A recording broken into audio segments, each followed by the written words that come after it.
Bonjour à tous. Cette semaine, nous étudions la leçon appelée Famille de foi.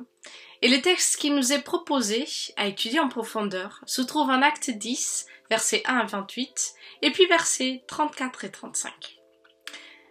Dans ce texte, nous voyons Pierre qui n'est pas encore prêt à accepter d'autres personnes non juives et pour les inclure dans sa famille juive. Et Dieu va donner alors à Pierre une vision pour l'aider à cheminer et à comprendre qu'aux yeux de Dieu, nous avons tous la même valeur. Qu'il n'y a pas de juif ni grec, comme Paul va l'affirmer, mais que nous sommes tous égaux devant Dieu. Dieu ne rejette personne.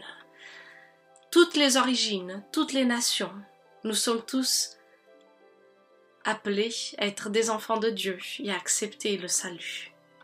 Alors Pierre n'avait pas encore très bien compris cela. Et Dieu est venu vers lui pour l'aider à faire ce pas. Et quand Pierre a compris, il est parti vers Corneille, accomplir la mission à laquelle Dieu l'appelait. Et puis finalement, à la fin, nous voyons comment Dieu a touché le cœur de ces personnes qui se sont converties. Ils se sont fait baptiser.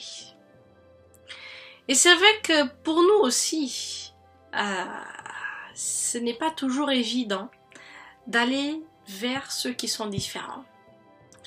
La différence peut toujours nous poser quelques problèmes, nous mettre des barrières. Alors oui, parfois, si nous ne parlons pas la même langue, ça ne va pas être très facile d'aller vers l'autre. Mais parfois, ce sont des différences de style, de culture, manière de voir les choses, ou peut-être parce que on pense que l'autre est inférieur, ou qu'il ne mérite pas, ou qu'il ne va jamais accepter. Donc de toute manière, ça sert à rien d'aller vers lui. Mais dans sa parole, Dieu nous invite à aller plus loin comme Pierre. Pierre qui ne pensait pas devoir accepter un païen et manger avec lui. Voilà, ce sont des choses interdites aux Juifs. Et Dieu lui dit d'aller plus loin. Alors nous aussi, Dieu nous dit d'aller plus loin.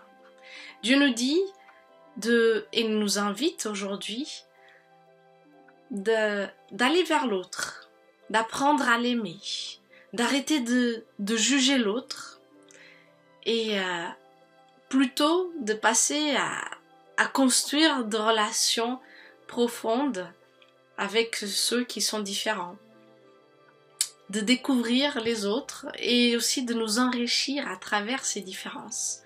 Et c'est ça qui fait une famille unie, une famille de foi que nous sommes invités à en vivre en tant qu'Église.